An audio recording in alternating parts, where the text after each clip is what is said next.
Como quizá vieron, por ahí comenzamos ahora una nueva serie, una serie corta, unos 4 domingos, pero una serie que incluso hoy vamos a tener la parte A, digamos, que se va a complementar con el domingo de resurrección.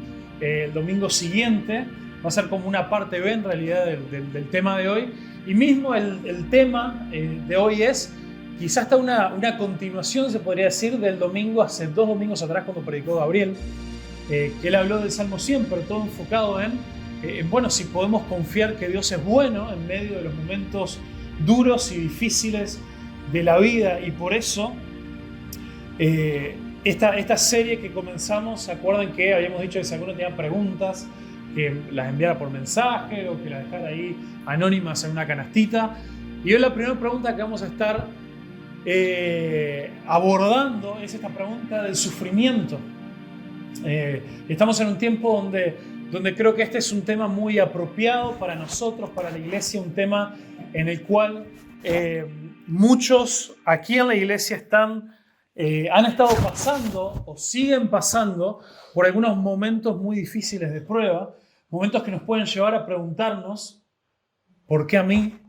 O nos pueden llevar a preguntarnos si Dios es tan bueno, ¿por qué permite esto? ¿O dónde está Dios en medio de mi sufrimiento? Son varias esas preguntas que nos pueden surgir. Entonces, en esta serie que le llamamos ¿Qué dice Dios? Porque la idea es poder ver qué es lo que dice las Escrituras sobre algunos de estos temas que realmente nos tocan de cerca o que realmente nos generan dudas sobre cuál es la forma bíblica de ver algún problema muy real o algún tema muy real en nuestra vida. Es el tema del sufrimiento. ¿Qué dice Dios del sufrimiento? Y saben que tengo un par de amigos con nombres muy gringos, pero porque son del tiempo que yo viví en Canadá. ¿Vale? Saben que hace un poco más de 10 años atrás viví un par de años en Canadá, y allá conocí en un verano, estaba trabajando en un campamento de verano, y conocí al pastor Jerry y a su esposa Jackie, dos pastores preciosos con un corazón que no les cabía en el pecho, con 4 hijos hermosos. Y ellos eran pastores que pasaban todo el verano, casi los 3 meses de verano, en este campamento, enseñándoles. Su ministerio era enseñarle a los niños. Y muy lindo, algo poco común, poco usual, ver un matrimonio, quizás más común ver a las mujeres enseñándole a los niños, pero muy poco común ver a un pastor que también siente ese llamado y esa prioridad, y también con esos dones de ir y enseñarle específicamente a los niños más pequeños. Entonces ellos se encargaban, no eran campamentos como tenemos acá que son por edades, sino que se tienen campamentos todo el verano, y hay como clases por diferentes edades, y ellos le enseñaban siempre en la reunión, en la clase de niños.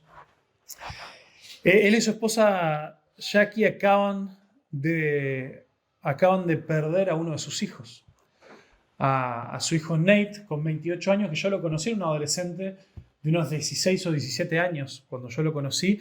Incluso yo durante ese verano estaba trabajando con los adolescentes, así que yo durante ese verano le estuve también enseñando y predicando a él, a Nate. Ahí, cuando lo conocí, un adolescente, pero en el correr de los años fui viendo cómo él fue creciendo, cómo se casó y cómo tuvo su primer hijo. Y ahora, el fin de semana pasado, cuando llegué de la iglesia, vi la publicación en Facebook y comencé a ver de todos los familiares y de todos los amigos publicando sus recuerdos, sus fotos y hablando de la vida de Nate. Nate murió en un accidente de pesca, una de las cosas que más le gustaba ir a hacer. Y claramente en estas publicaciones no es que sean muchos detalles, pero por lo que pude percibir, vive en una zona bastante al norte donde todavía hace bastante frío, a pesar de que está arrancando la primavera. Y aparentemente murió ahogado, solo, y probablemente en un lago prácticamente congelado. Entonces Nate no solo era hijo de Jerry y Jackie, también era uno de 4 hermanos. Y estaba casado hace solamente 4 años, dejando una hija de 1 año y medio y una bebé en camino que todavía no nació. y que nacerá en octubre. Entonces muchos cristianos han dicho repetidas veces que en medio de las pruebas no debemos preguntarnos ¿por qué pasa esto? ¿O por qué me pasa a mí? Sino que es más espiritual preguntarnos ¿para qué? Y si bien hay algo bueno en eso de que es bueno buscar el propósito de Dios en las cosas que nos suceden, pero la pregunta de por qué sufrimos es una pregunta importante de contestar. Es una pregunta que no debe ser ignorada. Es una pregunta muy, muy válida para cada una de nuestras vidas, porque la palabra de Dios tiene cosas para decir al respecto. Entonces la Biblia nos enseña que hay varias razones, hay unas 5 razones principales por las cuales nosotros sufrimos. Y varias de esas ya hemos hablado en muchos momentos, incluso también alguna de estas Gaby también las estuvo mencionando. Entonces podemos decir, y la Biblia es muy clara, que muchas veces nosotros sufrimos a consecuencia de nuestro propio pecado. Y no hay vuelta con eso. Nuestra forma de vivir tiene consecuencias, nuestra rebelión en contra de Dios tiene consecuencias y eso nos trae sufrimiento. Si nosotros nos arrepentimos y dejamos de pecar, el daño proactivo que estamos haciendo se detendrá, pero probablemente nos toque seguir pagando las consecuencias de nuestro propio pecado en el tiempo que venga.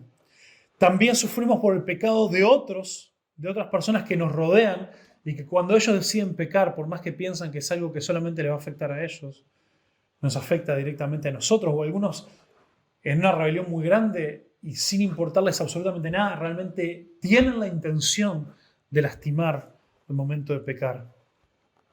También, y es una de las cosas en las cuales vamos a profundizar un poco hoy, vivimos en un mundo caído. Cuando la Biblia habla del mundo caído, habla de que con la introducción del pecado de la humanidad desde el huerto del Edén, desde ese momento entró el pecado al mundo, no solamente a la humanidad, al mundo también. Y esta rebelión del hombre como representantes de Dios en la tierra es algo que afectó todas las áreas de la creación. Y muchas cosas que sin duda en el sentido original de la creación de Dios jamás hubieran sucedido, como nosotros podemos pensar en cosas de la naturaleza, cosas que ha traído muerte, que ha traído dolor a todas nuestras vidas. Muchas de estas cosas también a veces nos referimos como desastres naturales, o el simple hecho de que personas simplemente llega su momento de morir. Eso son cosas que tienen que ver con la forma en la que el mundo caído funciona, que no era naciente del pecado. También no nos podemos olvidar que están muy presentes los ataques de Satanás, quien Jesús dijo acá en Juan 10:10, pero antes de esta frase, una frase muy importante, que el enemigo vino o está solamente para robar, matar y destruir. Y te puedo asegurar que si vos estás en Cristo, tú y yo somos un objetivo primario para el enemigo que busca destruirnos. No nos puede quitar la vida que tenemos en Dios, pero va a tratar de quitarnos todo lo demás. Pero también queda uno de los puntos quizás más difíciles de aceptar. Una de las pastillas más difíciles de tragar para nosotros, porque es la razón que a veces puede estar rodeada de mayor misterio. Y el hecho de que en el sufrimiento nuestro a diario, en el día a día, de las cosas pequeñas hasta de las cosas grandes, aquellas cosas que realmente cambian el rumbo de nuestra vida, nosotros nunca vamos a poder con seguridad saber cuál de estos motivos es. Principalmente cuando es este último, que es que muchas veces sufrimos por la soberanía de Dios, por razones misteriosas. Mucho del sufrimiento que experimentamos nunca sabremos la razón real, como le pasó a Job. Y ahora vamos a profundizar un poco en eso. Pero también, por estas posibles razones o falta de razones, no niegan en ningún momento la soberanía de Dios. Soberanía es esta palabra que significa, que nos habla de que Dios está en control, de que Dios no es que creó el mundo y es como que le dio cuerda, como quien le da cuerda, vieron a uno de estos juguetes, uno de estos relojes a cuerda, y que sigue andando, sino que Dios sigue estando en control y Dios sigue haciendo que todas las cosas funcionen y absolutamente nada sucede sin que Dios lo permite incluso sin que Dios lo comande. Entonces, Dios es no solamente el creador, sino el sustentador del universo y está en absoluto control de todo lo que pasa. La Biblia nos enseña que ni un solo cabello cae de nuestras cabezas sin que Él lo sepa.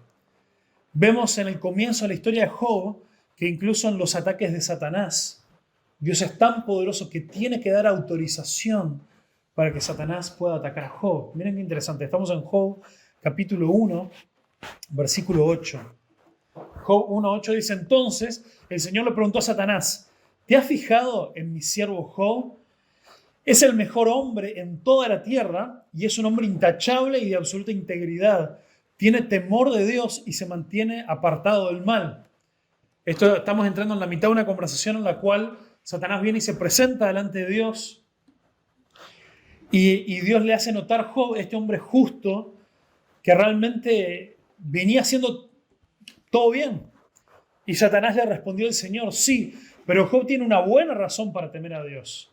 Siempre has puesto un muro de protección alrededor de él, de su casa y de sus propiedades. Has hecho prosperar en todo lo que hace. Mira lo rico que es. Así que extiende tu mano y quítale todo lo que tiene. Ten por seguro que te maldecirá en tu propia cara. Muy bien, puedes probarlo, dijo el Señor a Satanás. Haz lo que quieras con todo lo que posee, pero no le hagas ningún daño físico. Entonces Satanás salió a la presencia del Señor. Entonces tenemos que notar un par de cosas que son muy particulares de estos pocos versículos que leímos. Lo primero es que cuando Satanás le recrimina a Dios, le dice: claro que Job es un tipo ejemplar, si todo le va bien en la vida. Entonces es Satanás quien desafía a Dios y le dice: vos quitale todas estas cosas y vas a ver cómo él no es tan bueno y tan fiel. Entonces, de alguna manera, Satanás, quien es el que después va a ir y hacerle todas estas cosas, le está no solamente pidiendo permiso, pero además pidiendo que sea Dios quien haga estas cosas.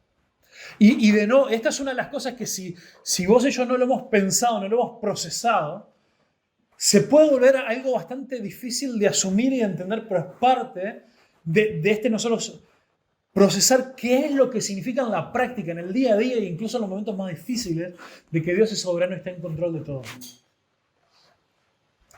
Y después Dios acepta y no dice: está bien, yo le voy a quitar las cosas, sino que acepta a Dios accionar estas cosas a través de cediéndole la autoridad a Satanás para que vaya y lo haga.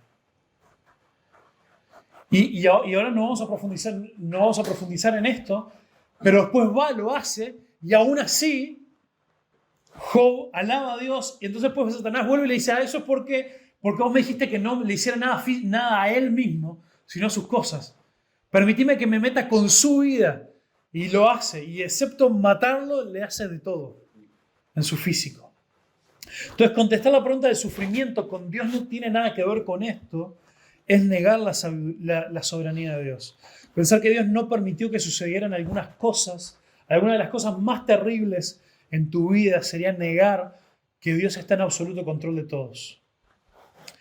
Entonces surge la pregunta: si Dios es bueno, ¿por qué permitió la muerte de mi madre? ¿Por qué permitió Dios que se destruyera mi familia? ¿Por qué permitió Dios que tenga esta enfermedad? ¿Por qué permitió Dios que perdiera el trabajo? ¿Será que Dios no me ama? ¿Será que no le importo? ¿O será que Dios no es soberano y no está realmente en control? Algunas de estas preguntas Gabriel también las estuvo tratando desde la perspectiva del Salmo 100. Entonces, aunque es contrario a la palabra de Dios pensar que Dios no está en control, pero quiero que pensemos cuál es la alternativa. Yo le estoy diciendo, la palabra de Dios no dice que Dios es soberano, ¿no? Pero algunas situaciones nos hacen pensar que no, y nos hacen querer poner a Dios en tela de juicio. Ahora, quiero que pensemos cuál es la alternativa. ¿Qué pasaría si realmente frente a nuestro sufrimiento Dios no está en control? O Dios no es soberano.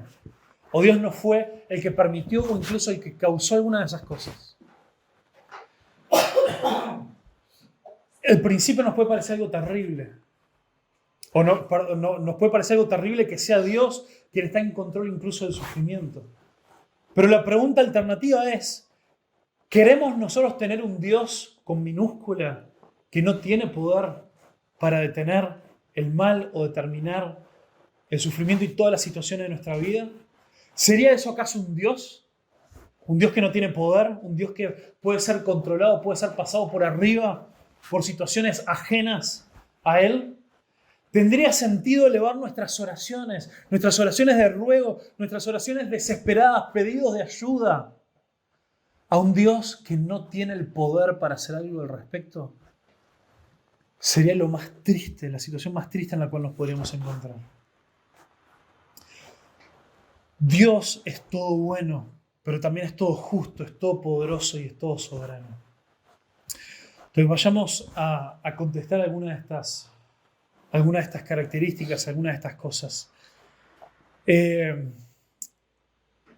Ahí viene la segunda parte en Job 1:9, enfocándonos en la parte de cuando sufrimos por misterio, por cosas que nosotros nunca sabremos.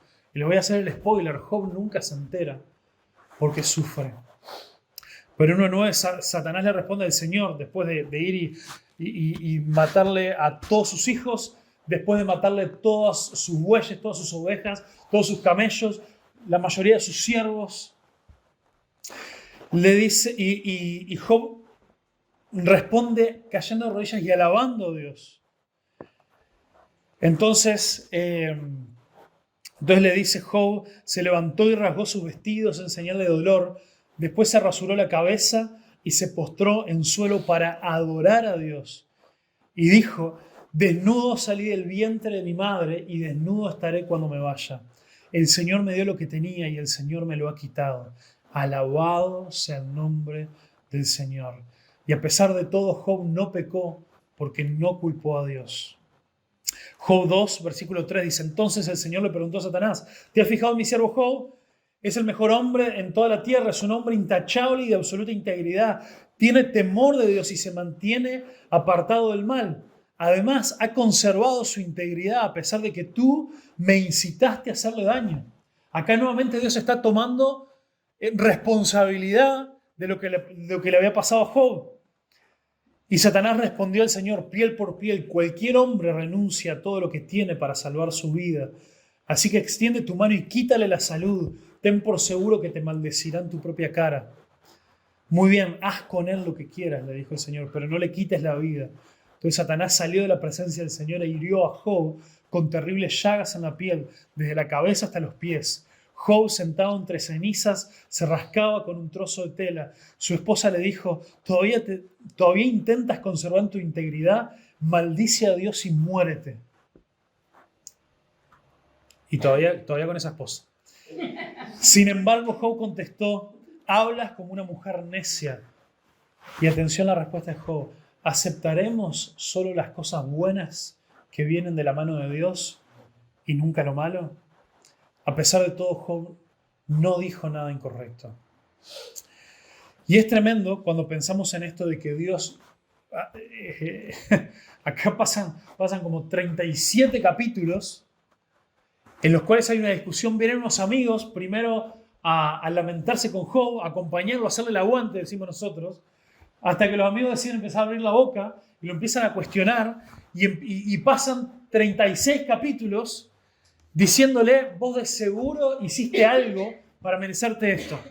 Y ellos intentan, esas categorías que yo les dije, ellos intentan encajar y decir, bueno, a ver, acá nosotros vemos todo lo que pasa a tu alrededor, así que la única lógica explicación es que estás sufriendo por tu pecado, algún pecado oculto que nadie conoce. Y Job constantemente se defiende hasta que cada vez empieza a decir, yo les aseguro que soy inocente, si tan solo pudiera interrogar a Dios y preguntarle por qué me hizo esto. Hasta que finalmente en el capítulo 38 Dios aparece. Y miren, hoy es un día de leer bastante porque justamente en esta cuestión que tiene que ver con el sufrimiento, muchos de nosotros no tenemos categorías para estas cosas y categorías para la soberanía de Dios para entender este tipo de cosas. Entonces, por eso entiendo tan necesario que pasemos tiempo realmente leyendo la palabra de Dios y viendo lo que nos dice. Vamos a ver solamente el primer capítulo de la respuesta de Dios a Job. Entonces el Señor respondió a Job desde el torbellino. Un torbellino, hay una especie de mini tornado ahí en el cual la presencia de Dios se manifestó. y le contesta todas las preguntas de Job diciendo: ¿quién es este que pone en deuda mi sabiduría? Con palabras tan ignorantes. Prepárate, muestra tu hombría, porque te hago algunas preguntas para ti y tendrás que contestarlas. Le está diciendo Dios a Job. ¿Dónde estabas tú cuando puse los cimientos de la tierra? Dímelo ya que sabes tanto. ¿Quién decidió sus dimensiones y extendió la cinta de medir? ¿Qué sostiene sus cimientos y quién puso su piedra principal mientras las estrellas de la mañana cantaban a coro y todos los ángeles gritaban de alegría? ¿Quién contuvo el mar dentro de sus límites cuando brotó del vientre y cuando los vestí de nubes y los envolví en la densa oscuridad? Pues lo encerré detrás de portones con rejas y puse límites a sus orillas. Dije: de aquí no pasarán. Y así que detendrán, aquí se detendrán tus orgullosas olas. ¿Alguna vez has ordenado que aparezca la mañana?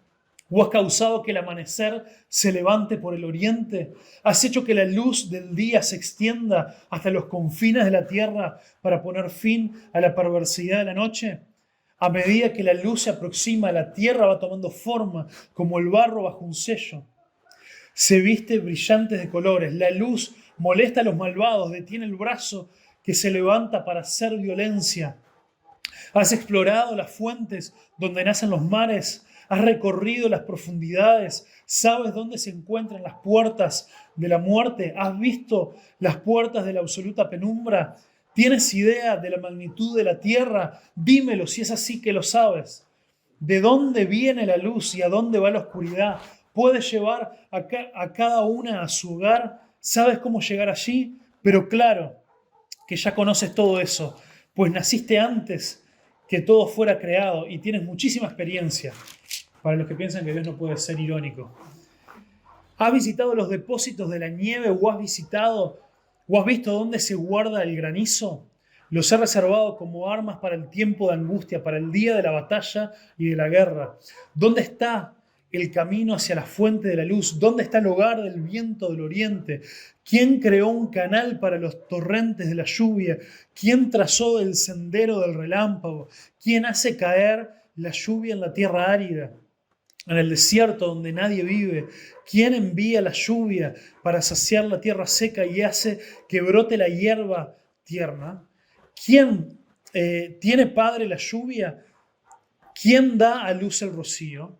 ¿Quién es la madre del hielo? ¿Quién da a luz la escarcha que viene del cielo?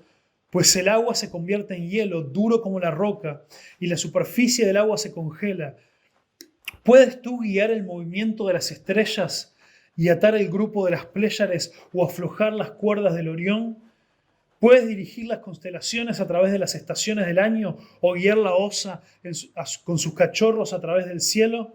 ¿Conoces las leyes del universo? ¿Puedes usarlas para regular la tierra? ¿Puedes gritar a las nubes y hacer que llueva? ¿Puedes hacer que aparezca el relámpago y que caiga hacia donde lo dirijas? ¿Quién da la intuición al corazón y el instinto a la mente? ¿Quién es lo suficientemente sabio para controlar las nubes? ¿Quién puede inclinar los cántaros de los cielos cuando la tierra reseca está árida y el suelo convertido en terrones? ¿Puedes acechar la presa para la leona y saciar el hambre de los cachorros cuando están tendidos en sus guaridas o se agazapan en los matorrales? ¿Quién da comida a los cuervos cuando sus crías claman a Dios y andan errantes con hambre? Y ahí sigue también a lo largo del capítulo 39. Entonces, básicamente, Dios lo que está haciendo le está dando a Job una perspectiva de lo que es la grandeza, de lo que realmente es la sabiduría, de lo que es la perspectiva de Dios, de alguien que siempre estuvo y siempre estará, de alguien que todo lo hizo, de alguien que a nadie se le escapa absolutamente nada, y de alguien que si intentara explicarle y darle una razón de por qué él actuó como actuó, por qué él le cedió esa autoridad a Satanás para herir su vida, jamás lo entendería. Es como si yo le intentara explicar a Sebastián, quien ni siquiera tiene la capacidad de hablar, la razón por la cual, cómo es que nosotros armamos el presupuesto para el hogar y cómo es las decisiones que tomamos para los diferentes gastos, o o le intentara enseñar a hablar inglés aún antes de hablar español, o una infinidad de cosas. Simplemente hay cosas que no pueden ser comprendidas por nuestra mente limitada.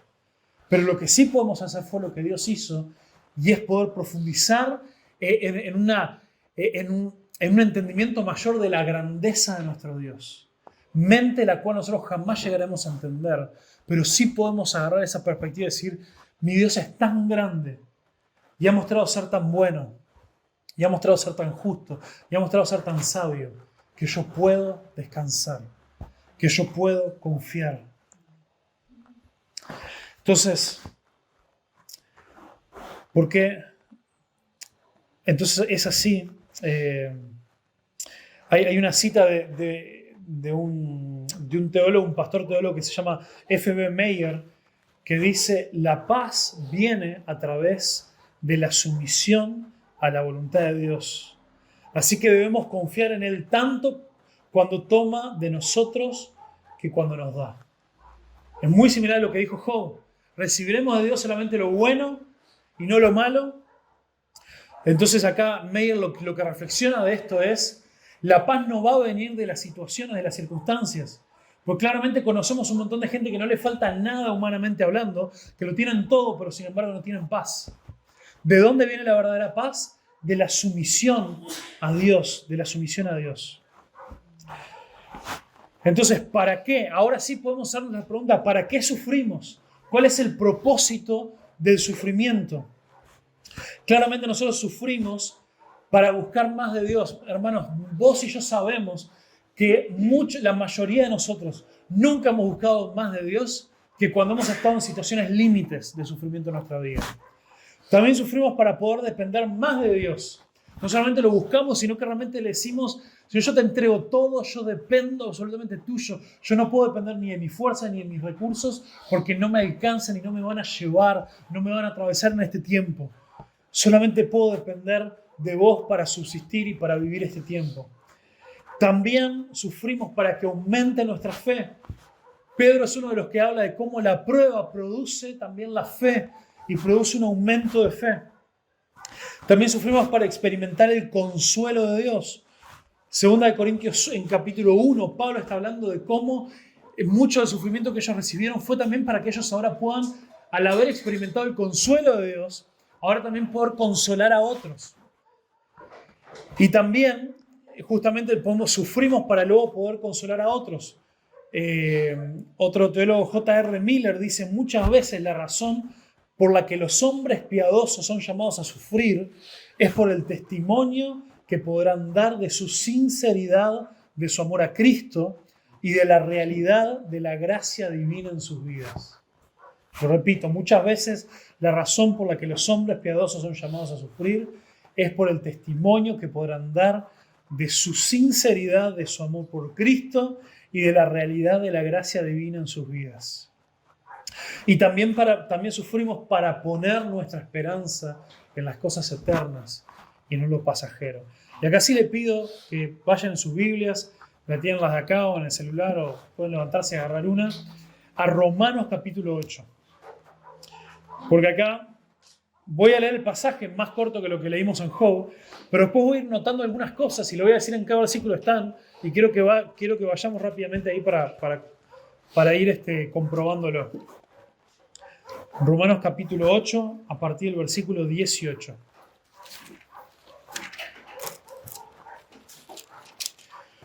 Romanos 8, 18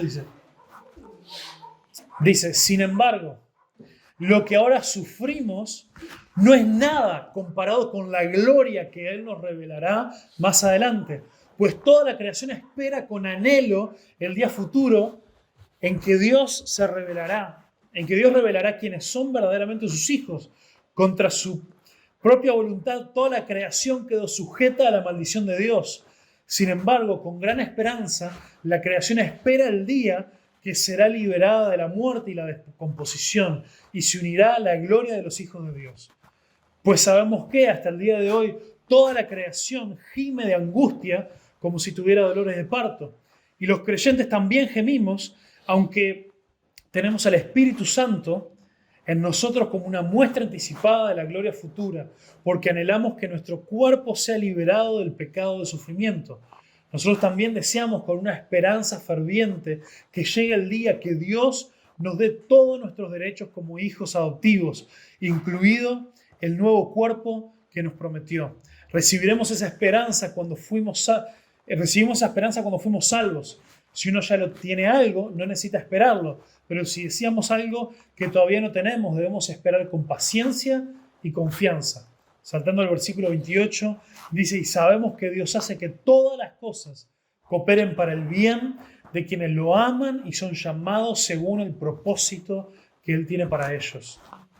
Pues Dios conoció a los suyos de antemano y los eligió para que llegaran a ser como su Hijo, a fin de que su Hijo fuera el hijo mayor de entre los hermanos.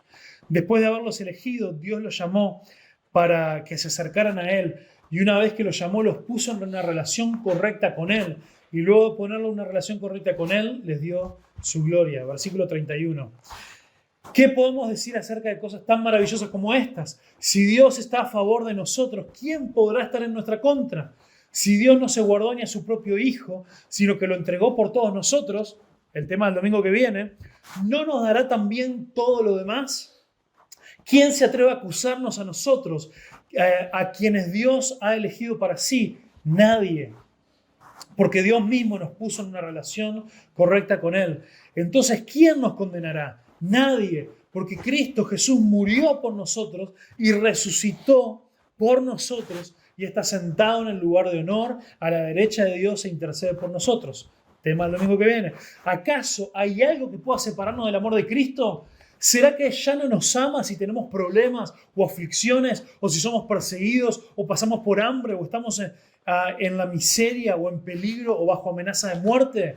Como dicen las Escrituras, por tu causa nos matan cada día, nos tratan como ovejas en el matadero.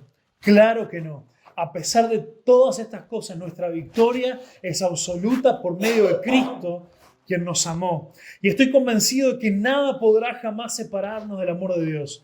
Ni la muerte, ni la vida, ni los ángeles, ni los demonios, ni nuestros temores de hoy, ni nuestras preocupaciones de mañana, ni siquiera los poderes del infierno pueden separarnos del amor de Dios. Ningún poder en las alturas ni en las profundidades. De hecho, nada en toda la creación podrá jamás separarnos del amor de Dios que está revelado en Cristo Jesús, nuestro Señor. Amén. Entonces, súper rápido, por eso les pido que lo mantengan ahí abierto, porque les voy a ir haciendo referencia a algunos versículos. Lo primero que nos habla de esto, nos habla de una gloria futura. Estamos sufriendo una gloria, estamos sufriendo ahora, nos toca pasar por mucho sufrimiento ahora, pero hay una gloria futura. ¿Qué nos dice esta gloria futura? La gloria futura es incomparable, no se compara con el sufrimiento que tenemos ahora. Esto está en el versículo 18. Y además es una gloria eterna, es una de las razones por las cuales es incomparable. El sufrimiento ahora es momentáneo, pero la gloria futura es incomparable y será eterna. Lo segundo, la gloria futura será para los hijos de Dios y la creación de Dios, versículo 21. O sea que para nosotros podremos disfrutar con esa nueva creación, esa creación renovada, la gloria futura que nos espera. Tercera cosa, el Espíritu Santo es nuestra muestra anticipada de esa gloria, versículo 23, la primera parte. O sea, el Espíritu Santo que habita en nosotros desde el día que nosotros creímos y pusimos nuestra fe en Jesús, es lo que nos confirma que llegará ese día, es lo que nos da ese anhelo de decir, nosotros anhelamos por encontrarnos con Dios, anhelamos por esa eternidad en la cual todo el sufrimiento será erradicado.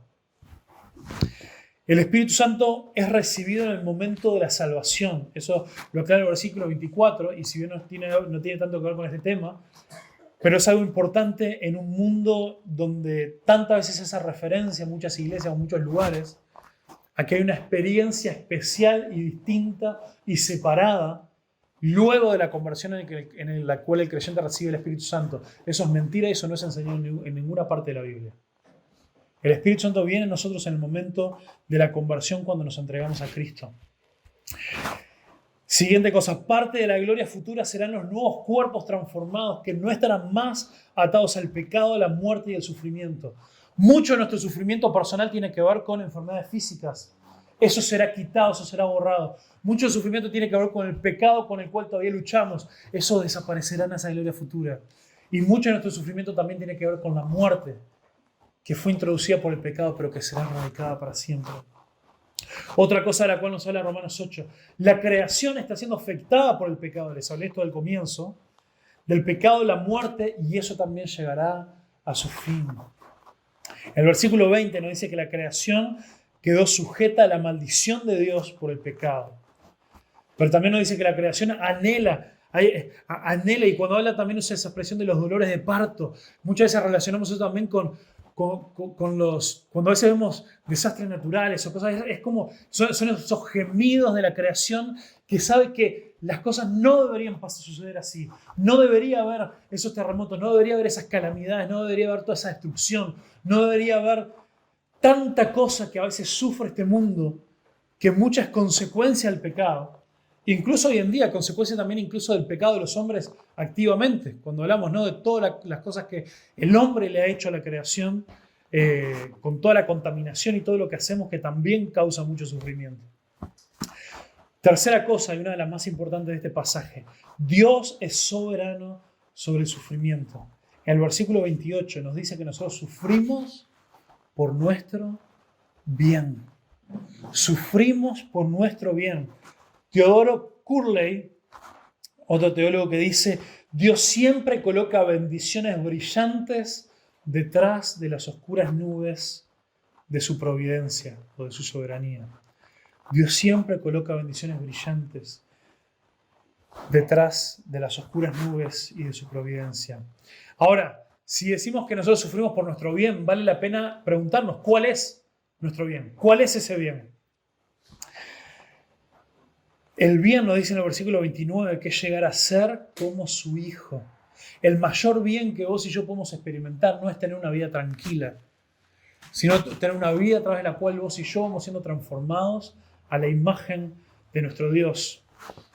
Tim Challies es un autor que experimentó algo muy similar ahí en el 2020.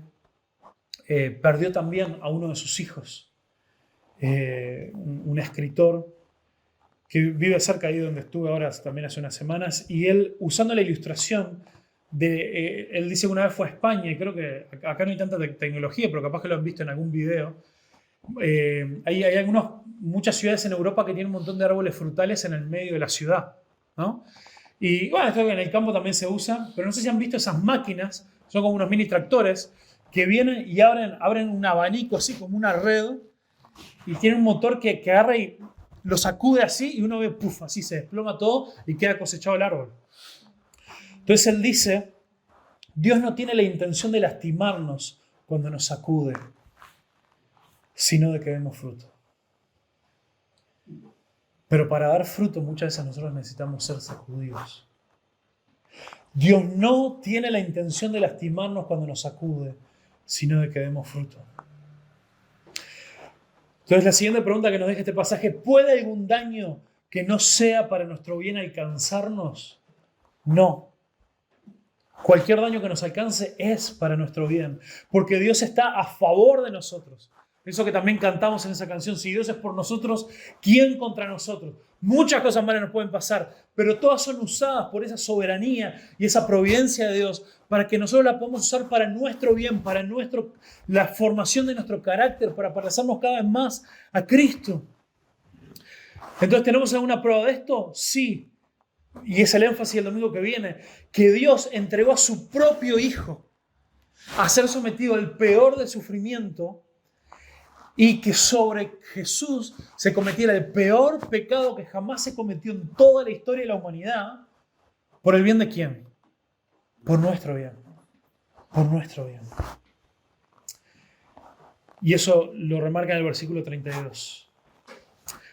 En medio del sufrimiento nada nos separará del amor de Dios. Las dificultades no son una señal de que Dios nos dejó amar, versículo 35. Y también el versículo 36 nos recuerda que hay un sufrimiento que vendrá, que es un sufrimiento opcional, que es el sufrimiento que toman aquellos que deciden seguir a Jesús. Dice en el versículo 36, como dice tu palabra: por causa de ti nos matan todo el tiempo.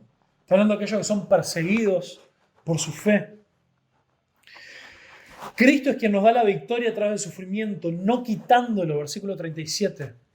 La victoria se experimenta a través del sufrimiento y no evadiendo el sufrimiento. Si evadimos el sufrimiento, aunque es algo imposible, no hay posibilidad de victoria en Cristo. Entonces, ¿qué nos puede separar de su amor? ¿Muerte o vida? No. ¿Ángeles o demonios? No. ¿Temores de hoy o preocupaciones del mañana? No. ¿Satanás? No. Nada en la creación nos puede separar. Cristo es quien nos reveló el amor de Dios. Lo dice ahí en el versículo 39. En medio de su mayor sufrimiento. Filipenses 1:29, hay un versículo que está hablando en el contexto del sufrimiento, pero es súper clave también para entender esto.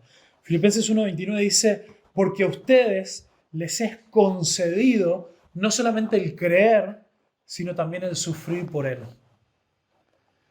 Le está hablando a una iglesia que estaba siendo perseguida, estaba experimentando dolor y sufrimiento por identificarse con Cristo, pero les dice algo que es extremadamente radical para nosotros, en una sociedad, en un tiempo donde nosotros le escapamos al sufrimiento. Dice que a estas personas le fue concedido el creer en Cristo, o sea que la fe es un regalo de Dios, algo que nos enseña en Efesios, pero dice que además el sufrir por Cristo también fue algo que Dios les concedió como un regalo. Solamente esto tiene sentido si entendemos de que Dios puede obrar el bien a través de cualquier sufrimiento que vos y yo experimentemos. Pensando también en este amigo que les comentaba, Jerry, el pastor Jerry, que perdió a su hijo la semana pasada. Le enviaba también algunas de estas citas de este Tim Challies, que hace unos años perdió a su hijo también, ya que imaginé que no hay palabras de aliento que uno pueda dar, quizás refiriendo a las de alguien que ha pasado por algo similar. Y este Tim Challies, habiendo pasado un tiempo ya de la muerte de su hijo, y la muerte de su hijo fue algo extremadamente extraño, un muchacho estaba en la universidad completamente sano, jamás se le conoció ningún tipo de condición, de absolutamente nada, ninguna enfermedad, y de golpe su corazón se detuvo. No hubo ningún diagnóstico, no hubo absolutamente nada. Su corazón paró de funcionar.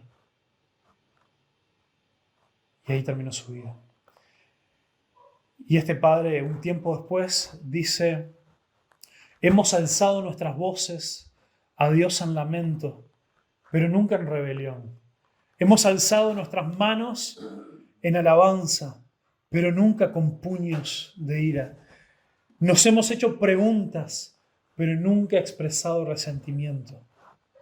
No tenemos ningún derecho a reclamar respuestas de nuestro Dios o de insistir explicaciones de su providencia o de su soberanía. Nuestra confianza descansa no en sus explicaciones, pero en su carácter, no en lo que ha hecho, sino en quien Él es. Entonces quiero animarte a que frente a esta pregunta entendamos que la palabra de Dios tiene mucho para decir sobre el sufrimiento. Y es importante que vos y yo armemos como parte del cimiento de nuestra vida una teología firme y segura del entendimiento del sufrimiento. Porque sea que lo estés experimentando ahora o sea que el sufrimiento venga a tu vida, es una de las experiencias garantizadas para nosotros. Y la pregunta es cómo vamos a reaccionar en ese momento. Y qué bueno que la palabra de Dios nos habla de un Dios que es soberano y está en control de todo. Porque qué desesperanza habría detrás de un Dios que no está en control. Padre Celestial, trabaja, Señor, en nuestros corazones, obra, Señor, en medio nuestro. Te necesitamos y te pedimos, Señor, que tú transformes nuestra vida y nuestros corazones para poder someternos, Señor, a tu voluntad, a tu forma de orar y a buscar en medio de nuestro sufrimiento cómo es que tú querés que a través de esto nos parezcamos más a Cristo, nos parezcamos más a ti